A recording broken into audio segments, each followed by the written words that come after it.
Hi, this is Terry McMinn from the Texas Chainsaw Massacre, the girl on the meat hook, and you're listening to Without Your Head. Welcome to the station of decapitation without your head. I'm Nasty Neil, and I'm joined by Ed Guinn of the original Texas Chainsaw Massacre. How you doing today? Excellent. Kind of trying to get my head screwed on right. Very good. You turned up to the right place. So, I guess, how did you get involved in Texas Chainsaw Massacre? Oh, an old friend of mine, in fact, several old friends, as it turned out, in the long run, got me involved. Primarily Bob Burns, who was the art director, set director, was an old friend of mine, and he knew that I had a truck, and they needed a truck. So Bob called me up and said, you want to do this, go by this truck stop, pick up a cattle trailer and come to this place, and we need you to do a scene. And I said, oh yeah, sure, I can do that. That's really how. So was it always for you to be in it, or did they just want to use your truck at first? My recollection says they just needed the truck, but I think it sort of evolved into a part over time. During the day, it was much more impactful for me to interact with the rest of the scene, rather than just come over the hill and run into the Ed dummy. Yeah. Why did you have a truck? Were you a truck driver? Yeah, I was in the trucking business. Uh-huh. So when you showed up, did you know what the movie was called? Did you know anything about it? No, I really didn't. I don't know that I even saw a script. And if I did, I don't remember, but I knew Bob, and I knew it was going to be something slightly unusual. So, yeah, it was cool. Yeah. What was different than what I've been doing. Mm-hmm. Who was there when you showed up? Well, most of the crew, Daniel and Tobe, and I don't remember if Tim was around or not. I'm sure he was. Ed, Marilyn, and Gunnar, and that's it. And had you known any of them? Yeah. Had you known any of them besides Bob? Yeah. Was a funny kind of connection, sort of a family affair. Gunnar was my brother-in-law's best man at his wedding. So, oh, wow. I was out of town when they got married. I mean, we were in California then, but yeah, Austin used to be a small town, so a lot of paths crossed.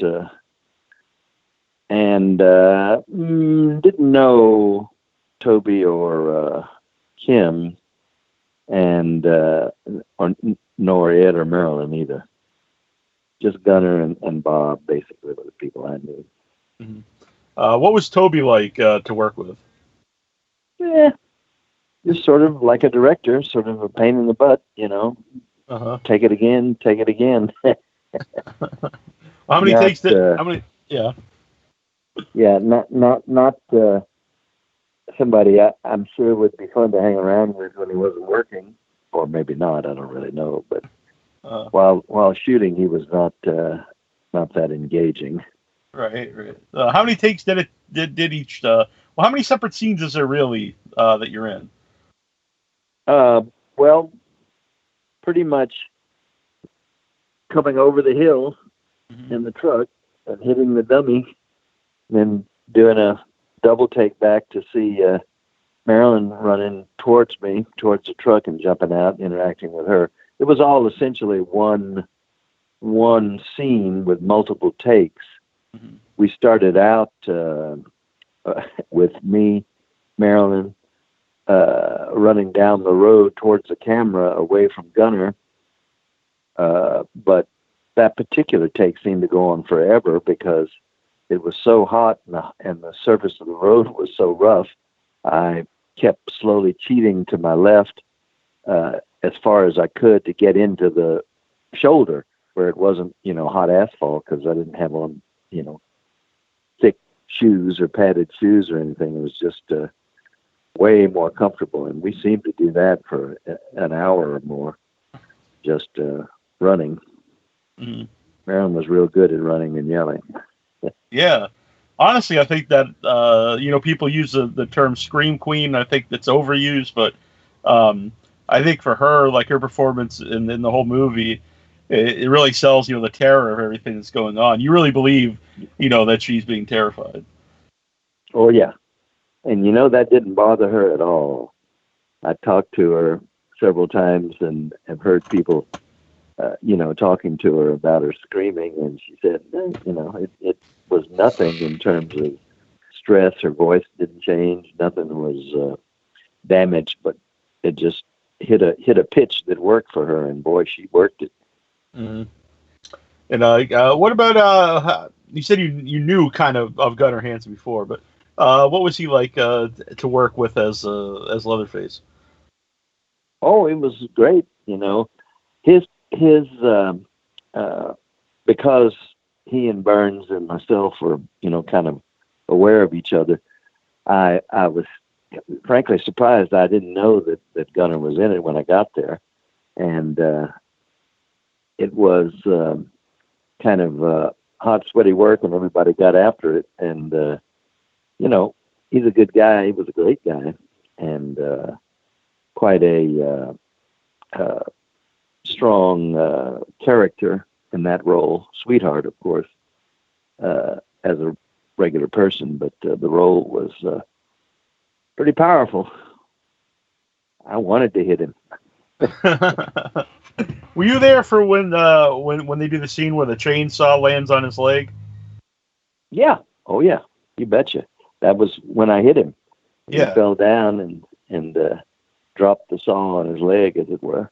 Mm-hmm.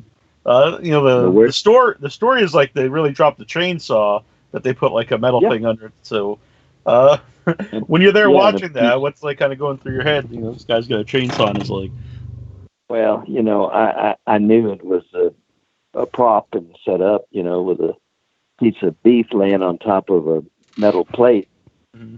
But it still was uncomfortable because with that friction, the plate got hot really fast. So Gunnar was not anxious to do more than a take or two with it because it was not comfortable. We just sort of stood there and waited for him to miss the plate out of, terror. But it was cool.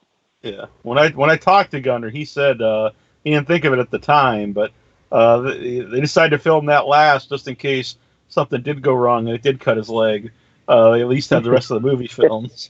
Yeah, right. Yeah, they did it that day when I was there, which I don't know if that was the last day of principal photography, but I think it may have been. There was some pickup stuff maybe with Marilyn after that, but yeah, that was the whole dealie. So when the movie comes out, did you go to see it? Yeah, they actually premiered it here in town, in Austin. So yeah, we were there. Somebody reminded me, although I don't remember, that as we came out of the theater after the movie, some goofball fired up a chainsaw and terrified everybody. So you're only there for the end of the movie. So when you're watching the whole movie, what did you think of it? Oh, I thought it was incredible. It was very kind of gruesome and terrifying, appropriately horrific. But yeah, it was a good film. It had the right kind of grit and tone to it. I thought that was pretty cool. Yeah, which still holds up. Oh yeah, definitely. Without a lot of extraneous and useless crap. It's a good, clean film. Mm-hmm. So, did you were you into horror movies at the time, or do you like them now? Yeah, no, I wasn't in any at the time. I went to California. I meant did you like them?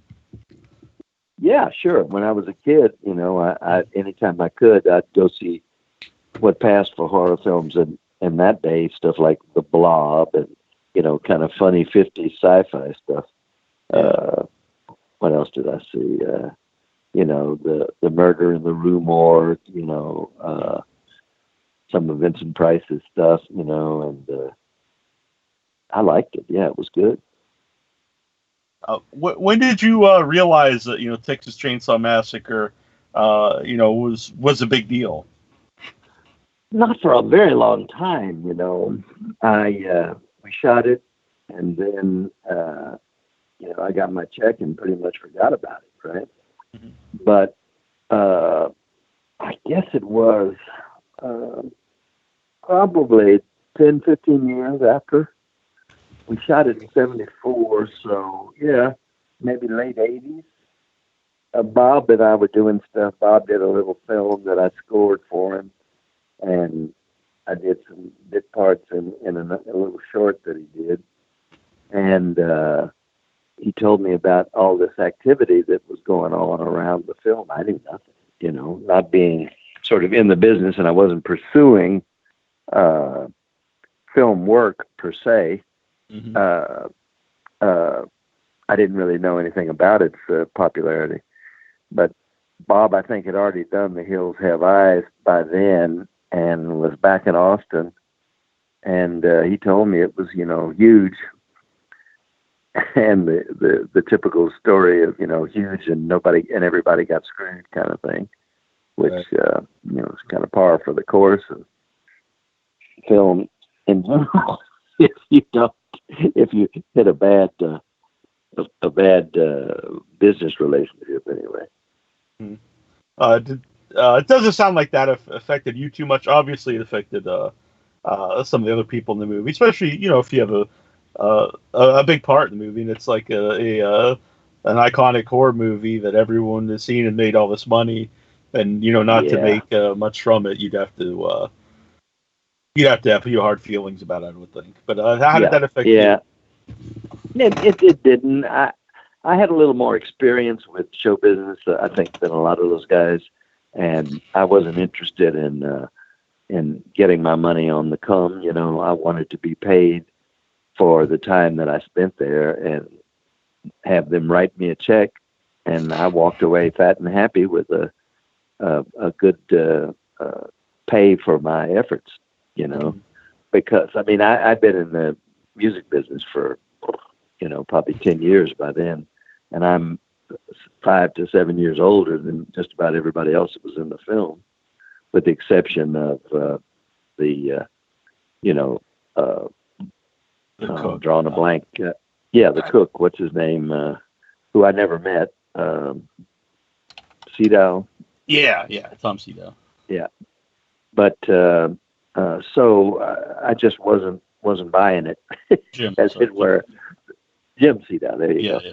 But I was happy to get paid, and I basically they rented a truck, and it happened to come with a truck driver who could sort of act. So worked out for me. Yeah. So you said that you did a score for a film, and you said you're in the music business. So was that your first? Is that like your love, music? Yeah, that's primarily what I did. I was in the composition business for years, doing industrial film scoring and small films and commercials and that sort of stuff. I did Mongrel for Bob and a couple of other little films for people, but and I owned a recording studio for 25 years here in Austin, and that's what I did until about 90, I guess. 90, 92, and I started writing software then because it was easier to do than trying to sell music. That's too much competition in town. Yeah, that's interesting. How did you get into writing software? It's just like composition. You just get paid more. Fair enough. So Go ahead. I'm sorry. No, I was just you go and research. I was just going to say that I did read that you have a connection to Janis Joplin. Mm-hmm. Yeah, sure. Well, again, Austin was a little town, you know. Uh-huh. And Janis was here. I was here. We'd go to parties. We knew each other well, and it was what is the music scene now. It was not the music scene then. It was much more tiny, you know, kind of a folky scene, and very just how can I describe it? It was accessible to anybody that wanted to participate. And when Janis, my oldest buddy, is a guy that took her to San Francisco the second time she went out there, and basically formed the band Big Brother with her. And then me and my band, we moved out there in '68 and kind of poked around with that for a bit, and eventually went to see Janis a couple of times. I think I even auditioned for a bass player part in Big Brother at one point when they were looking for a replacement, and didn't get the slot. But, you know, everybody was in San Francisco then. Really, basically everybody that was in Austin kind of moved to San Francisco at about the same time, and we stayed out there about 4 years. Came back in '72 or so, '73, somewhere in there. What kind of music were you playing? Well, you know, it was original music. Mm-hmm. It has since been termed psychedelic. Okay. But it was, you know, sort of a quasi combination of a little folky, a little bluesy, and a little dopey, you know. So I don't know if you know the Elevators, which were 13th Floor Elevators, were a big band in that time here in Austin, and we played with them a lot together, and we were sort of the two psychedelic bands that sort of flowed into the San Francisco scene. Our manager ran one of the big clubs in San Francisco. There was a Fillmore and then the Avalon, and our guy ran the Avalon. And it was so it's rock and roll, but it was sort of eclectic rock and roll, you know. Now, you said the music was termed psychedelic. Were you into psychedelics Were you into psychedelics at the time? Into psychedelics? Yeah, like drugs at the time. Oh, hell yeah! I mean, it was sure. At the time. Huh? That's what I was just saying that, you know, at the time, pretty much, I would think most musicians would be. Yeah. Well, I mean, you know, mescaline was very common here. You could go to a plant store in San Antonio and buy, you know, bushels of peyote buds and make your own psychedelic drug, you know. We were taking stuff before LSD was even really invented or popularized. I guess it was invented back in the 40s, but before anybody knew about LSD, we were doing an equivalent hallucinogen, which was peyote, and it was, you know, free. I mean, it was not only free, it was legal, because the government hadn't figured out that somebody's having too much fun for no good reason. Would you say, because some people say it doesn't, would you say that psychedelics at the time helped with creativity?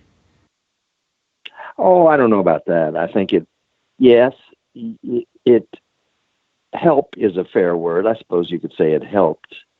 It also kind of, you know, distracts. So I remember doing a lot of gigs kind of facing my amp and not really paying attention to the people in the audience, you know, so. But yeah, it like any kind of psychoactive substance, be it, you know, alcohol or a pot or anything else, it frees inhibitions, you know, loosens you up. So yeah, I'd say it could aid creativity, sure. Mm-hmm. So, how long did you play in bands before you started to do more of doing scores and music for advertisements and stuff? Well, we started really in '65, and I'd say pretty much the last gig I did was '78. We played with Meters. We were an opening act for the Meters at a club in Austin here, and that was the last on-stage performance for me. Some of the other guys in the band kept on playing, but that was it for me. Mm-hmm. Did you ever miss that? 10, 12 years? No, no. My personality is much more suited to sort of introspective thought. Yeah. You know, I'm not really a big performer per se. Mm-hmm. Some might say a big fool, but that's a different issue. Fair enough. Actually, at that time in Austin, how was there a lot of racism at that time, or yeah, sure. I don't know, what was it like? You know, I mean, were we in America? Sure, of course. But right. You know, I mean, probably less than some places. Certainly, I mean, nobody was getting beat over the head or set on fire or buried in, you know, roadside ditches and all the other kind of horrible crap that happened through the South and in, you know, some parts of the country. But yeah, I mean, racism is alive and well today. I mean, there's no major center of it. It's just, you know, how people choose to interact and what they think about each other is manifest in different levels of racism, in my view. But it, you know, you deal with it. If you don't get hurt, you can move ahead. If you learn that that's sort of what the culture is putting in front of you, then deal with it, you know. Mm-hmm. How about specifically in the music business? In the music business? Oh, no, not really. I mean, I think that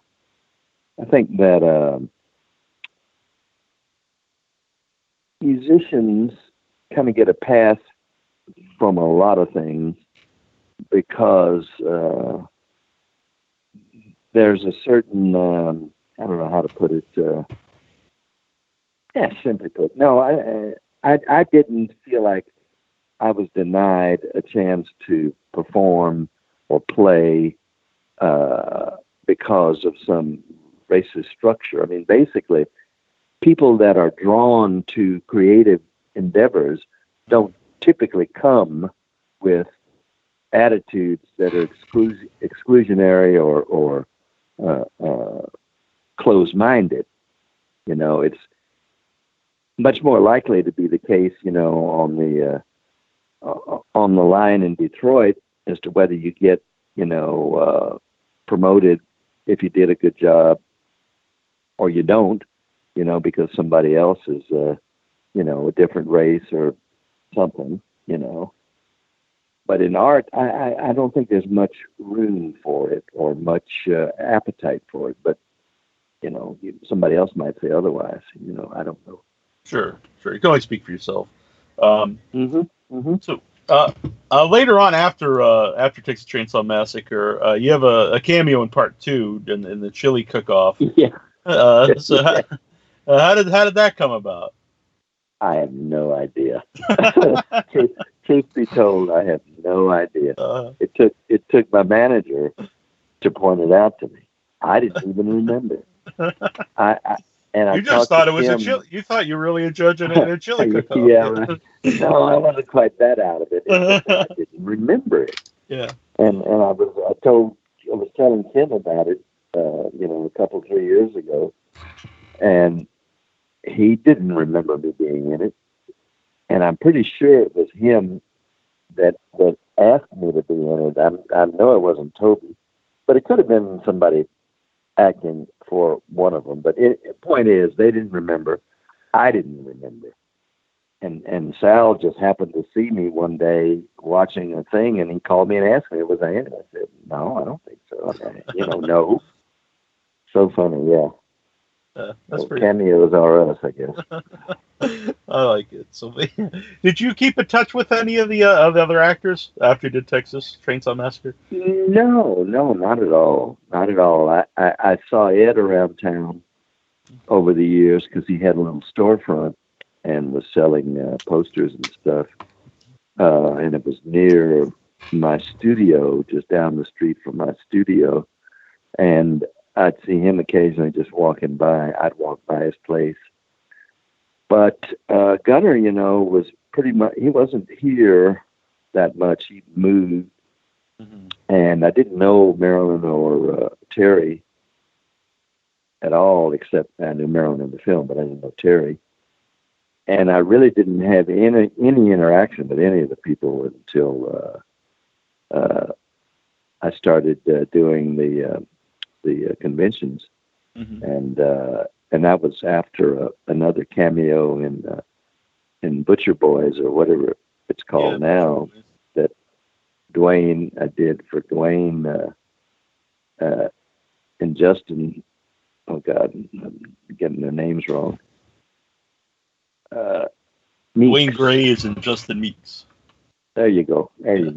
And they are responsible for me getting involved in any of this. They said, "Oh man, you should go to one of these conventions. People would love to meet you." And I thought, well, I don't know why, but sure. And they got me in touch with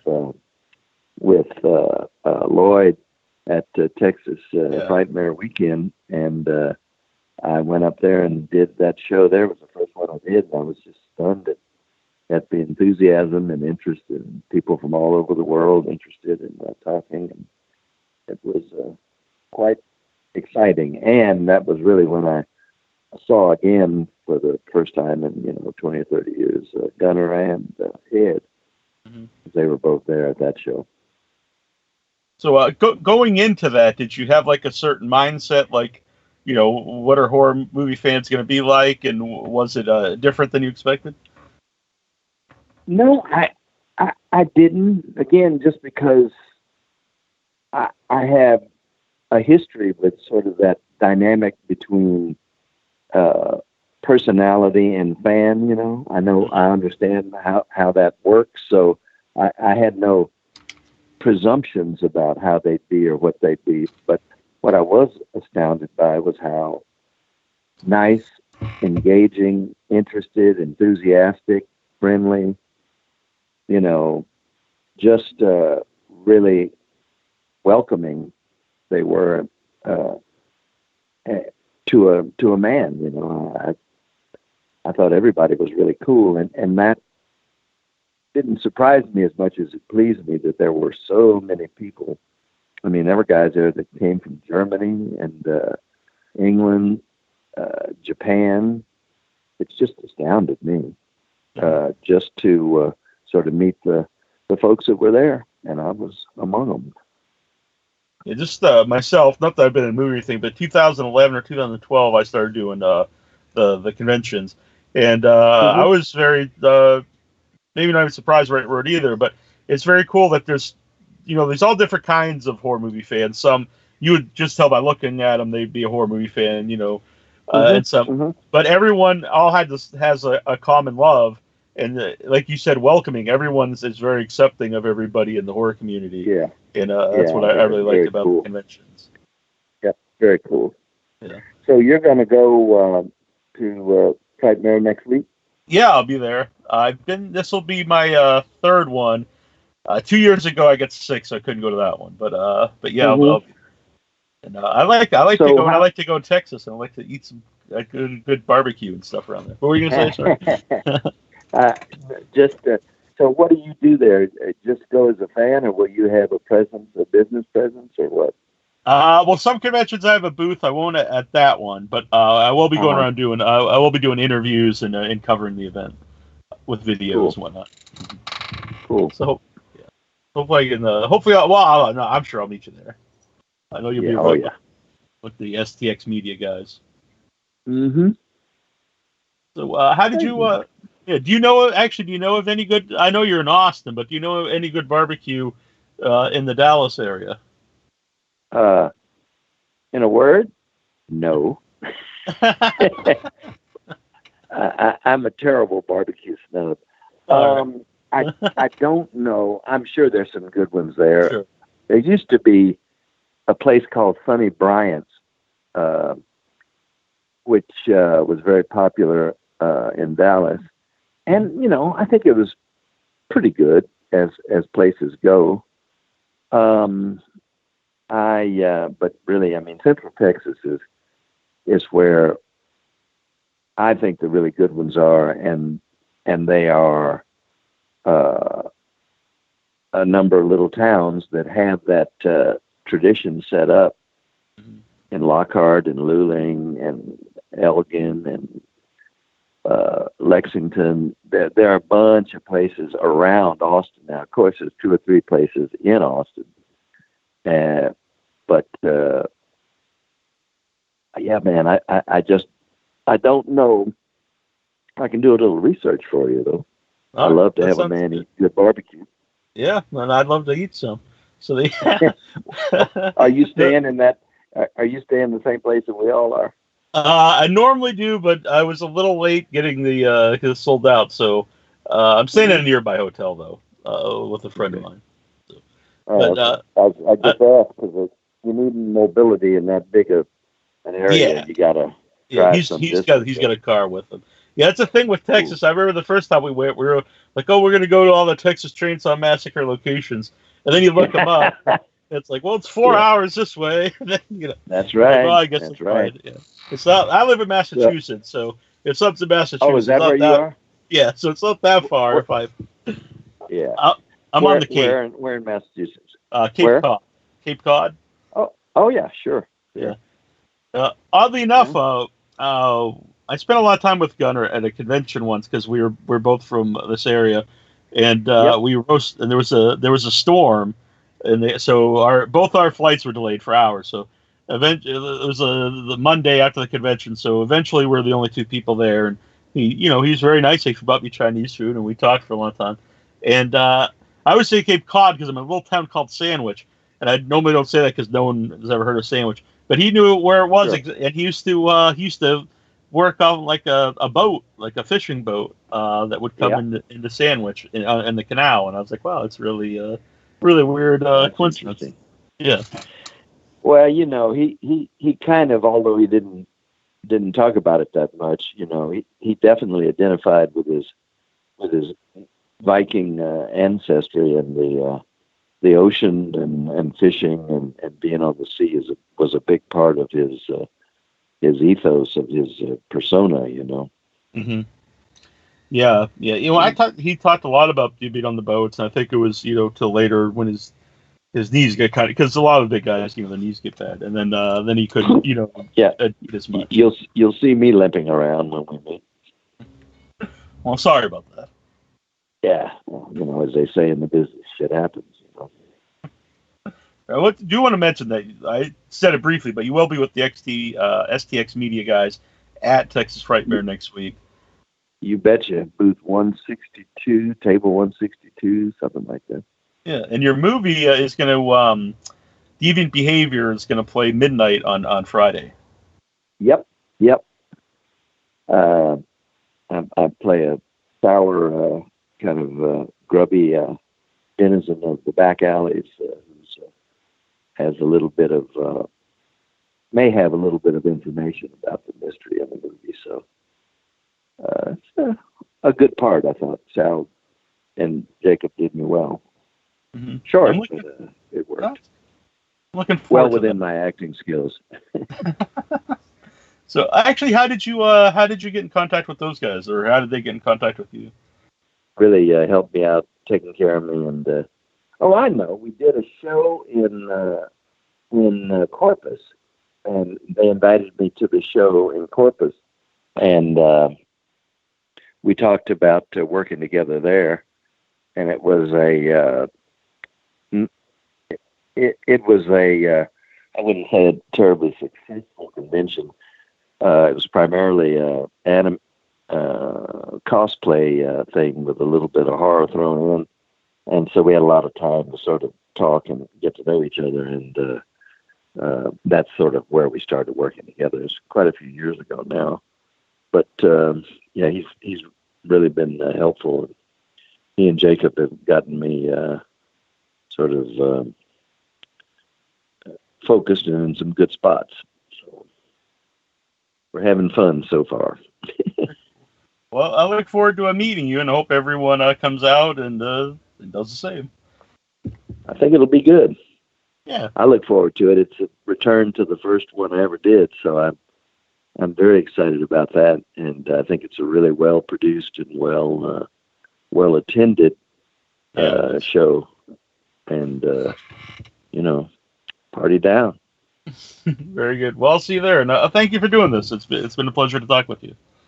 My pleasure. Thank you much. This is Bill Johnson, and you're listening to WithoutYourHead.com. Feed your head.